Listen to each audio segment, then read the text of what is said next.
500 రూపాయలకే ఇవాళ మనం సిలిండర్ ఇచ్చి నిరూపించినాం. ఇదే కాదు మిత్రులారా, రైతులకు ఇచ్చిన మాట ప్రకారం పార్లమెంట్ ఎన్నికలలో సన్నాసి తాటి చెట్టు లెక్క పెరిగిండు కానీ దూలం లెక్క పెరిగిండు కానీ దూడకున్న బుద్ధి కూడా లేదని నేను ఆయన చెప్పినా, నువ్వు రైతు రుణమాఫీ చెయ్యి, నేను రాజీనామా చేస్తా అని సవాలు విసిరిండు. ఆయనలోనే నేను యాదగిరిగుట్ట లక్ష్మీ నరసింహ సాక్షిగా చెప్పిన 15 ఆగస్టు లోపల 2 లక్షల రూపాయల రుణమాఫీ చేసి తీరుతాని మాట ఇచ్చిన పార్లమెంటులో 42% ఓట్లు, 8 పార్లమెంట్లు మీరు గెలిపించారు.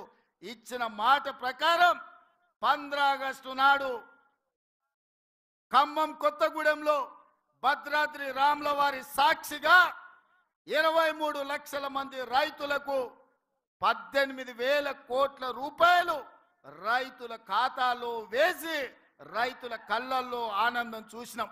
మరి ఇవాళ మా కాంగ్రెస్ పార్టీ కార్యకర్తల సాక్షిగా ఆ సన్నాసిని నేను అడుగుతున్నా, రాజీనామా చేస్తా అన్నావు కదా, సిద్దిపేటకు పట్టిన చీడ పీడ విరుగడవుతుందని ఆ సవాళ్ళు మేము స్వీకరించినాం. మరి ఈరోజు ఆ సన్నాసి ఎక్కడ దాక్కున్నాడని నేను అడుగుతున్నా. నేను వివరాలు పంపిస్తా. 2 లక్షల వరకు ప్రతి రైతుకు ఈరోజు రుణమాఫీ చేసిన చరిత్ర, ఇచ్చిన మాట నిలబెట్టుకున్న చరిత్ర. 15 ఆగస్టు నాడు పండగ ఉన్నా, కార్యక్రమాలు ఉన్నా, ఇచ్చిన మాట ప్రకారం మేము వెయ్యాల్సిందే అని 3 విడతలు 27 రోజుల్లో 15 ఆగస్టు లోపల 2 లక్షల లోపల రుణమాఫీ అందరికీ చేసినాం. ఇవాళ 2 లక్షల పైన ఉన్న రైతులు ఎవరు ఆందోళన చెందాల్సిన అవసరం లేదు. 2 లక్షల పైన రుణమా ఉన్నవాళ్ళు 2 లక్షల పైన ఉన్న రుణాన్ని మీరు బ్యాంకులో చెల్లించండి.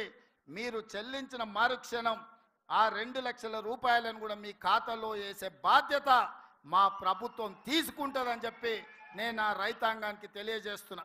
ఇదే కాదు, పెద్దలు ఉత్తమ్ కుమార్ రెడ్డి గారి నేతృత్వంలో ఉన్న